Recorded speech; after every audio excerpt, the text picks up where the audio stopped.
karami ang baboys na inaalagaan niyo rin sa inyo, sa farm? Ang population namin po sa farm namin ay parang sa 40,000 plus. Lahat-lahat na from sow to Dami. marketing, pigs. Yun. Pero inaalagaan ko Hmm, lang sa farrowing house, nasa dami. lang kami, eh. Parang 230 sows lang plus yung piglets na nasa 6,000, yun lang. Dun lang umiikot. Mm. Minsan pupunta lang ako ng breeding, Hmm, parang ano lang, ikot lang. ikot lang. Mm. And then, all day talaga Okey. So naka-focus na yung ako sa farrowing house. okey. Kaya easy lang talaga. Matanong ko lang, yung trabaho ni James pala before yung last time nag-usap tayo last year yun James, is different from PG din yung ginagawa niya? Or may almost the same ba kayo?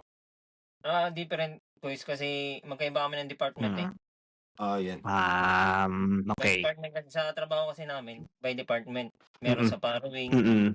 sa breeding, Mm. and sa nursery, and sa fattening, Fattening. which is yung grow out din na tinatawag, yung hanggang ma-harvest na.